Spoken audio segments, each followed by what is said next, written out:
Let's start by reviewing our starting point for our pond design.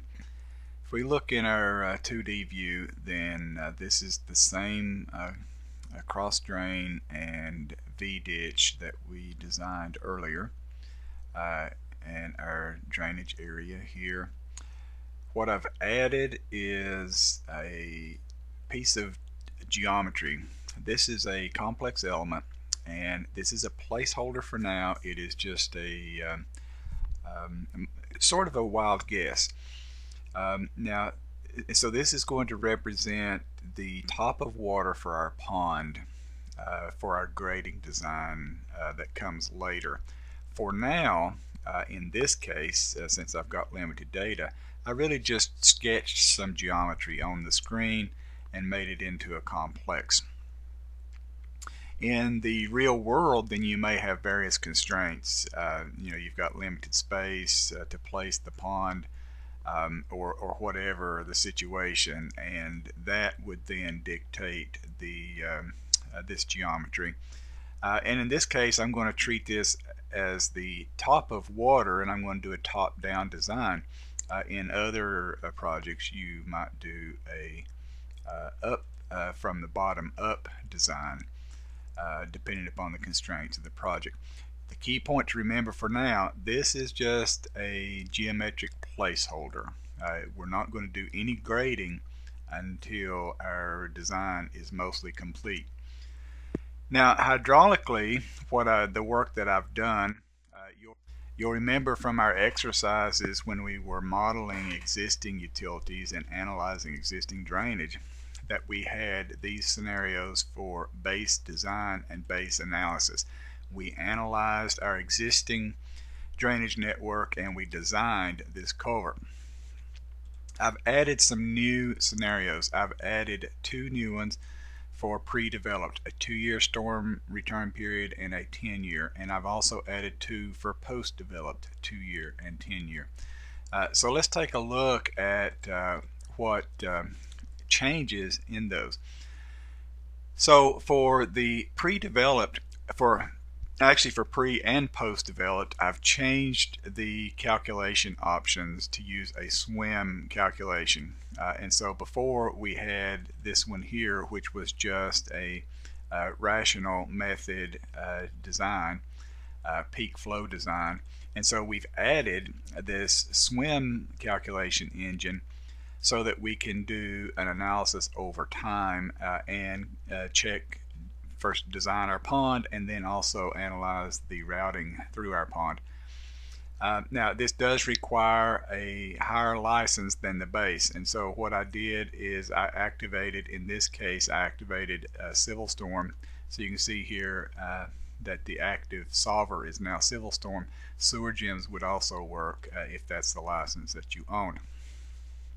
Now going back then to our scenarios, for the pre-developed, then obviously I changed the runoff as appropriate, 2-year in the 2-year scenario and 10-year, and I used an SCS type storm.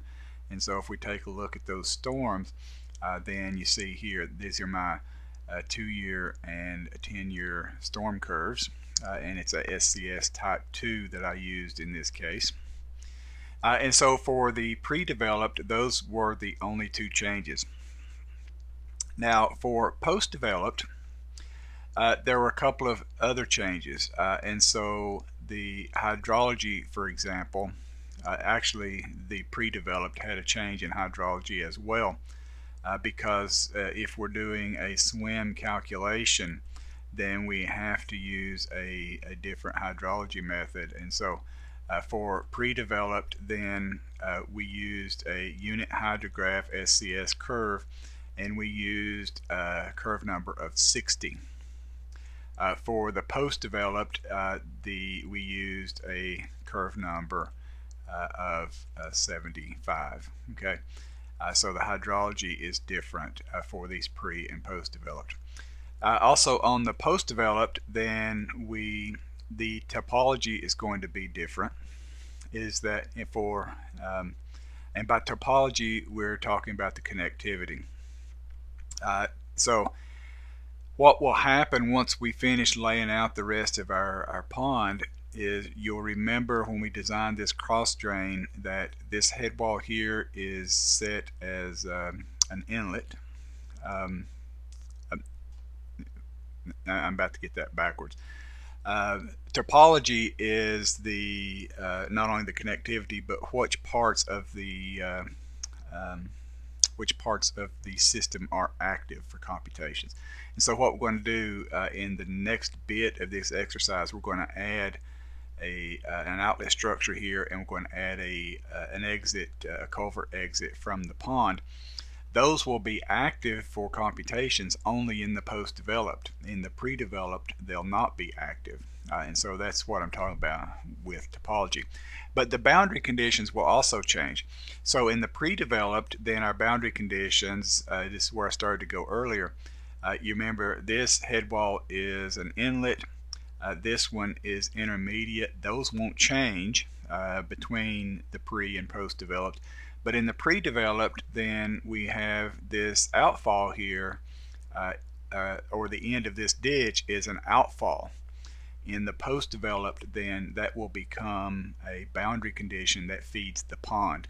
And so these are all the bits and pieces that we have put together to define all these different scenarios, and these scenarios then will feed our pond maker tool and the routing calculations for our pond.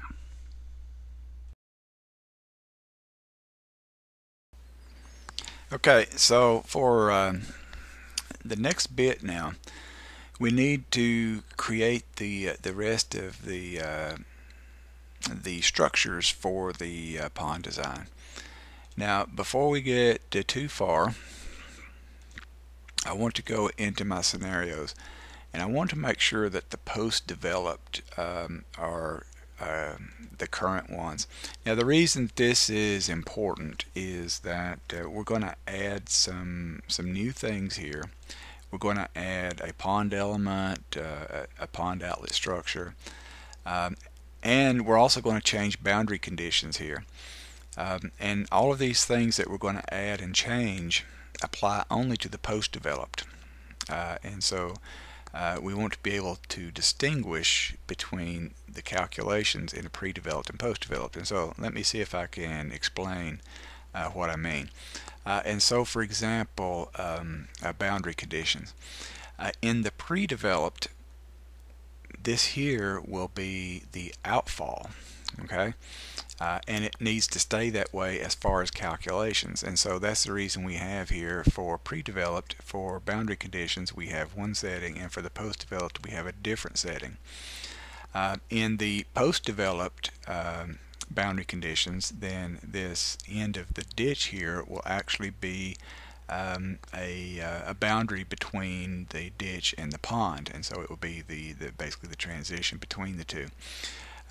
And by making this the current scenario, then all these changes will apply to the post-developed and not to the pre-developed. I hope that makes sense. Now, if you forget to do this, it's not anything that you can't recover from. It's just a lot easier if you do it this way. If I had forgotten, for example, and left the pre-developed, then I'd just have to go through. I'd have to edit each individual object to make sure that it's going to the right place. But by making that the current one, then things get easier for us. So what I want to do, I want to start by creating a pond. And we've got our polygon command, and I just want to make sure that my feature definition is pond, and it is. And I'm just going to pick points here, and this is also a place where that it starts to become more apparent of some work that's yet to be done as far as integrating. And when we're looking at ponds, then we see the least amount of integration in the current releases as any other part. And so, for example, we know that this is a indicator of the pond object but this is for hydraulic uses only, this shape that I've drawn here. It has nothing to do with grading, and so when I say that there is still some work to be done in future releases to integrate the pond hydraulic calculations with grading, then this is what I'm talking about. Is that in this current release the two are largely independent, and so this pond element that I've drawn here is just for the hydraulic definition and not for the grading design, and we'll see how it all works out. It takes us a little while to get to the end where we start to see how all the pieces work together. Now let's place a pond outlet structure, and so I've got a feature definition for that, and I'm outside my terrain model here, so I don't even have a surface to work from here. And at this point we're making some educated guesses about some of the elevations and slopes and such anyway, and so I'm just going to place that elevation 88 and we'll put it somewhere there. While I'm here, I'll also place a head wall. There will be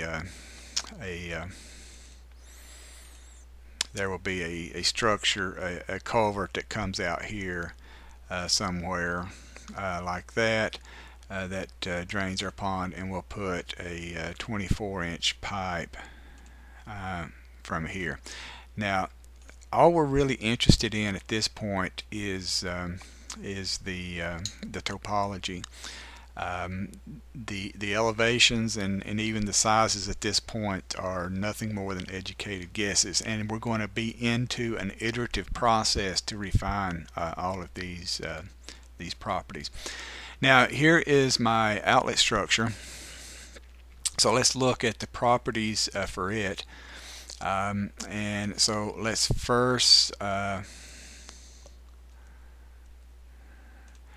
set the upstream pond, and so we need a connection between this hydraulic pond definition and the outlet, and so we can choose that, and so we know that this pond then is connected to that pond outlet structure. We'll also notice that my feature definition made some guesses about the outlet structure, and so if we take a look at the guess that's in there, we've got an orifice and we've got a riser. Remember, we placed this outlet structure at elevation 88, and so for my orifice, let's just go ahead and check that. So we'll set that at 88. Again, these are just educated guesses at this point. And then our orifice diameter, let's start with an 8-inch to begin with. And then our riser, again, we're going to make some guesses with a 12-inch standpipe we'll start with, and then for the diameter, 12-inch. And then the elevation is what I need, and so we'll guess let's say 88, let's say 91 for the standpipe elevation. Again, we're just getting some beginning numbers in place. And then the last thing we want to look at for the boundary condition of this guy here is that it's not going to be a free outfall, but it's going to be a boundary element that feeds our pond,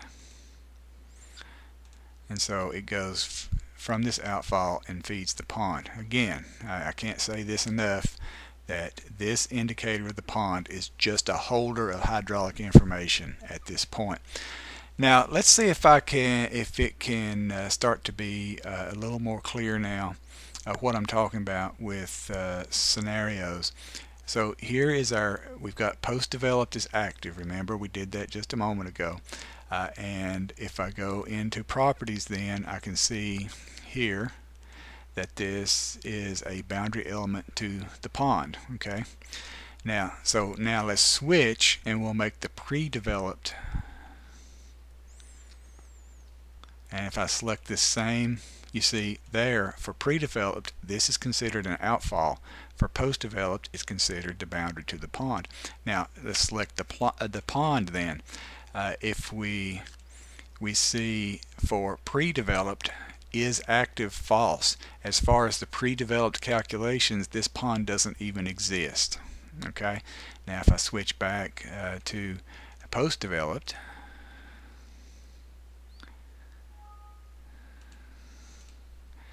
and I select here, then you see yes, it is true. And so that's what I'm talking about when we talk about when we talked about before making the post-developed active. It makes the settings of those things a lot easier without having to go through and monkey with every little bitty thing. Now you probably saw that warning message just then. What that was telling me is that I was working with a calculation method that's not supported in the base StormCAD 100 elements. And so let me go ahead and switch then to Civil Storm while I'm here, so that I don't get anything clobbered up. What I'm doing is just activating additional capabilities that's available in Civil Storm that's not available in StormCAD.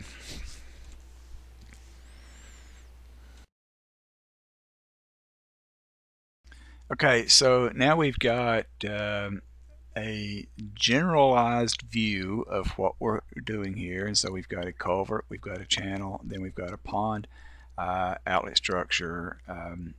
But what we need to determine now is what volume does this pond need to be. We're going to use a tool called Pond Maker to help us with that. And so if I go here to Pond Maker, and now this is a wizardy type tool, and it does require some iteration. It's partly just the nature of pond design, actually. And so I went through that a little quick. So here my Pond Maker tool, I want to make a new pond run. And so we're selecting our pond then. And so it's this one. We've only got one pond here, but you could see if we had more than one pond then. So I'll go here for our design scenarios. Now what we're going to do here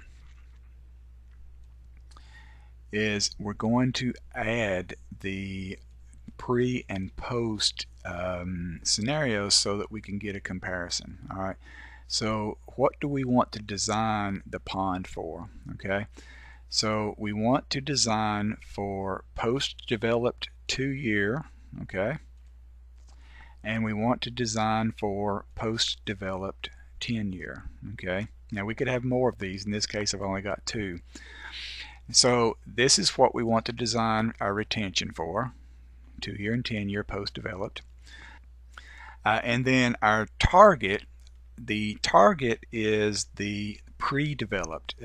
And so when it says target, what is the target storage, or not the target storage, what is the target runoff that you can't exceed? And so pre-developed, we had a certain runoff, we can't exceed that.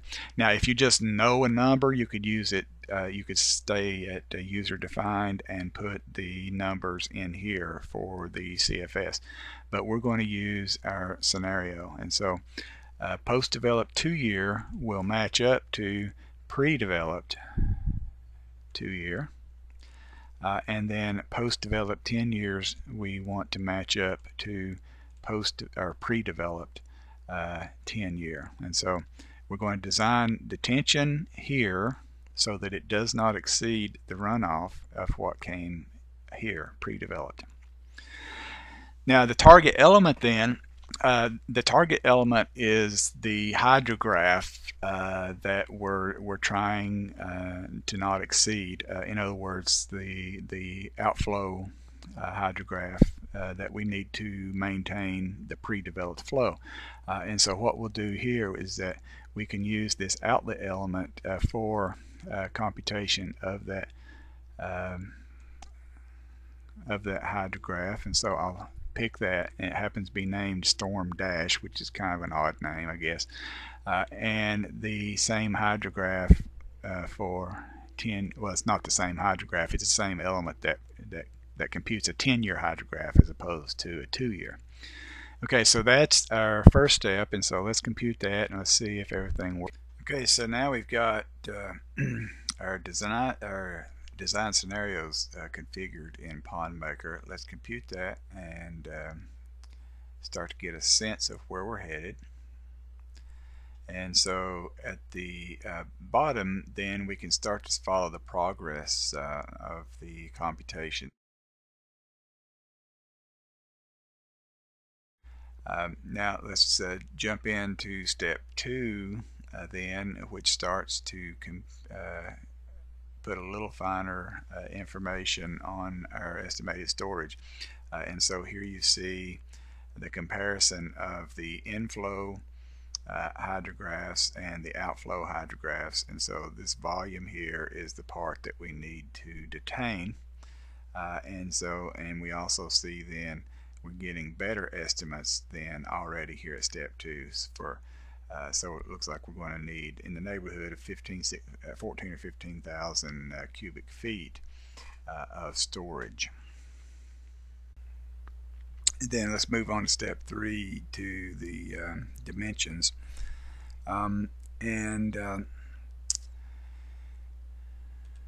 So let's start to define. We see that we need we're at 14,000, 15,000 of storage, and so let's try to generate dimensions, and we'll determine the depth. Now, before we started this exercise, this blue, the outline of the top of water that we talked about early on, I actually measured that, and so that will be a constraint for us, and so it's 0.15 acres. And then we'll have 2 to 1 side slopes on the inside of the pond. We want a 1 foot freeboard depth. Or actually, in this case, since that's going to be the top of water, then we can leave that freeboard depth at 0. And the top of pond elevation will be 91.5, which is the elevation of that channel outlet. And so let's compute that. And so that gives us 14,351, that's the number here that was used.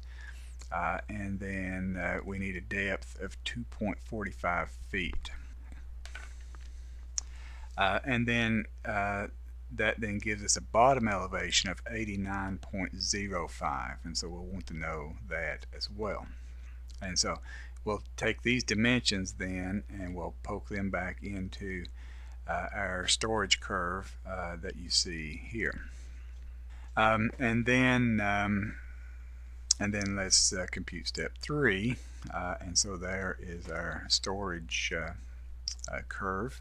Now, I mentioned earlier this would be an iterative process, and so what I'm going to do is I'm going to close this, and I actually already have done this off video, is go back then to our model, and what I did is I took those numbers from the PondMaker tool, and I have put them back here into our project. And so you remember 89.5, these are the storage numbers that came from PondMaker, and I added one more entry here at elevation 89 just to give room for a slope on the bottom. And then I also, while I'm out here, I made the elevations of this outflow pipe to be consistent with the elevation of that pond.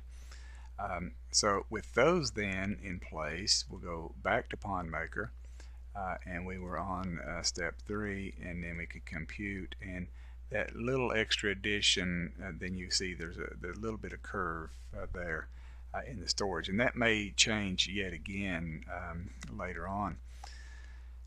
So now we'll go to step 4, the outlet design. Now here are some guesses that we had early on, and also while I was off video, I did some a review of the numbers that were in here when we first set up their topology.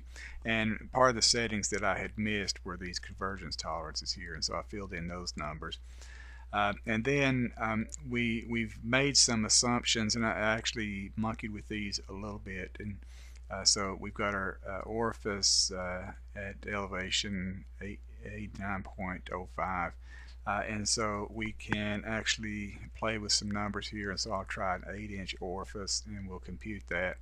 And so here you'll see the part of the outflow curve running just from the orifice there, and then the standpipe starts to kick in, and we're not quite where we want to be on the outflow curve. So let's then change that back to a 10 that we had earlier. And so now you're seeing, while in orifice flow, then we're getting to here, and so then we probably need then our standpipe to be a little bit shorter. And so if we look at the riser, then you'll see I've got it set at 90.5. And so let's bump that down a little bit to get where that we want to try to get where we want to be. And so now we see it's starting to curve, but it's still outflowing faster than we want. So we can see from our curves here and from the report that we're close. And so let's jump ahead to step 5, to routing, which takes into consideration our entire network. And let's compute and see what we get. And so here we see the computed peak outflow. We're failing on both the 2-year and the 5-year, or 2-year and 10-year. Okay, so while we were off video, I made a couple more adjustments. So for the orifice, I did some more testing and tweaking and came up with an 8-inch orifice diameter. The elevation is still at 89.05, and the riser I settled on a 15-inch diameter and elevation 90.25. Now when we compute that, then we see our storage curve or our outflow curve is close to the target. But then if we look at our report, then we see that it's passing at the 2-year but failing at the 10-year storm. And actually the reason that it's failing here, you'll notice our estimated peak outflow is 10, but our target outflow was 15. And so what's happening is that it will actually fail if you're below the target. And so, for example, if I change that to 50% and recalculate, then you'll see that we passed. And so basically when it failed before, it says we're retaining more than we need to. We're spending more in our pond than we need to, but I'm going to call this good. Okay, so now we want to do the grading for our pond. So just to remind ourselves of what we're wanting to grade out. So here is the storage curve that came from PondMaker, and so we think the bottom is going to be at 89.05, and then you see 89.34, 91.50. 91.50 is the top of water. So we'll keep that in mind. And so remember, this geometry we designated as the top of water, and so that one was 91.5. And so we'll use our geometry commands to set that one.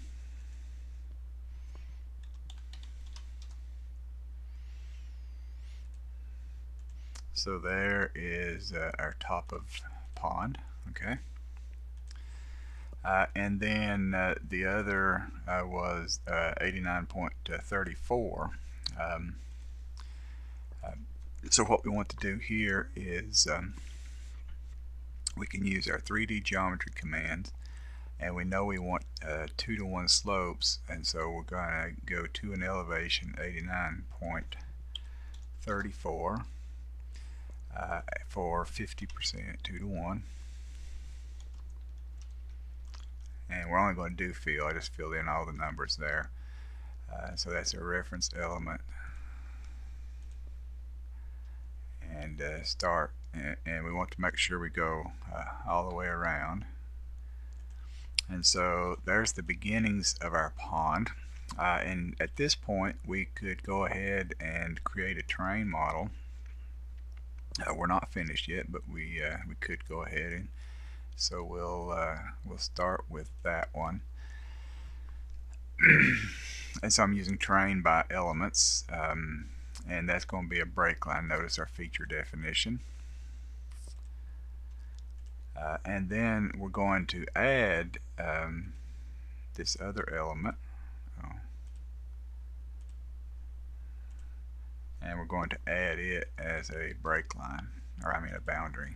Okay, so there's the beginnings of our pond. In fact, if we're allowed to use a flat bottom pond, then that actually will be okay.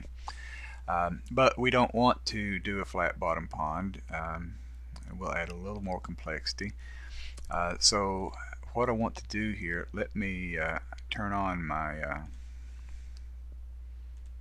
my 3D DGN for reference up here. So I'm going to create, I want to put a kind of a low place into the bottom of this pond, and so I'm going to create some geometry. And so I'll snap to the center of this curve, and I'm just going to do something like this. Something like that to make so that our bottom's not flat. And for this, I'm going to open the profile and have a look then. Actually, I need AccuDraw back on. So remember this, the bottom of our pond at the moment is at elevation 8935, and so I'm going to start here, station 0, 89.35, and of course that's way up here. And then I want, let's say a 0.5% slope down this little channel.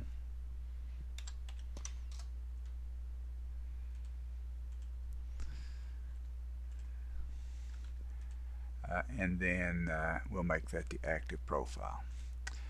So now we can add that bit to our terrain model, and that will be a break line, of course.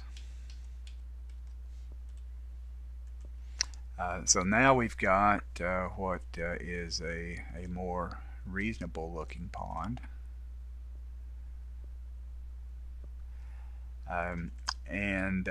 What I'm going to do now is I want to check, because we didn't really consider, putting any slope on the bottom like that, and so I want to check the volume. And so I'm going to, the terrain model, use analyze volume by terrain, and so terrain model to a plane, and so using this terrain model to elevation 91.5, how much storage do we have?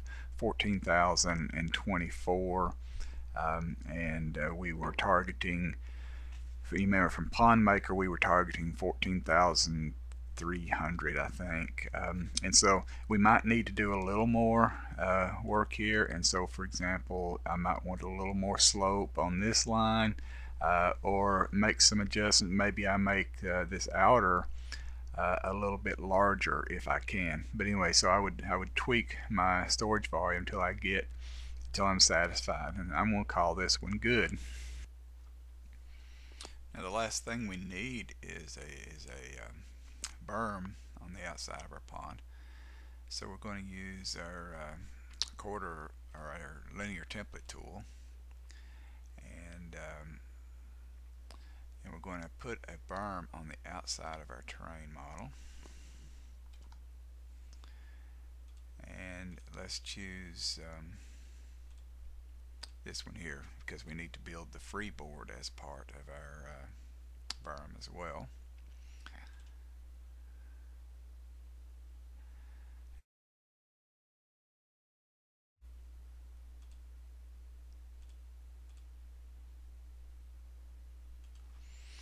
Okay, so what we see here now is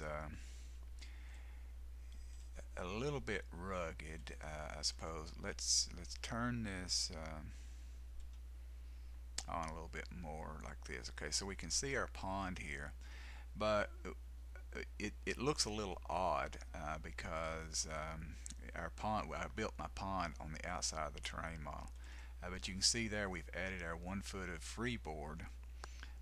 And we would have a berm or a cut slope outside of there, but the only place it intersects the terrain model is back in here.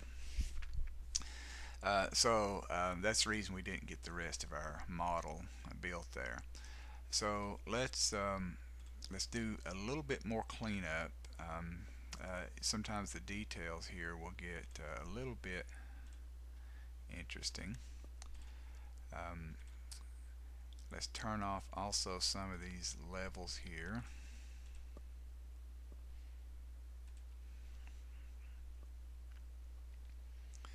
Now, so one thing we need to do is we've got our channel. We made some assumptions of where that channel needed to be, and so we're going to need to pull that back. And so if we pull back our channel outflow to here, and I'm just going to make a guess at first. So something like that is what we're going to need. Okay. And then we will probably need to do either some sort of quarter clipping or something. And so I'll probably turn those levels off prematurely. And so, for example, this corridor here, which is our berm for our pond, we probably need to add some clipping references to that. So I'll add a clipping reference, and I just want to clip out this channel corridor.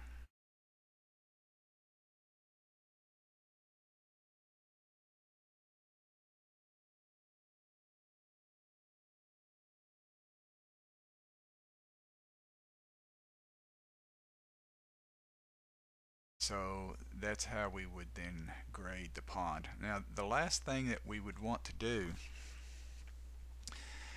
in the process of grading the pond, I moved this channel, which shortened it a bit.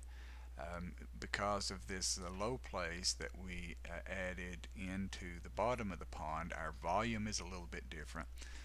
We would need to tweak the final elevations of our outlet structure and the length of this outlet culvert, and then rerun our drainage computations so that we get our final results.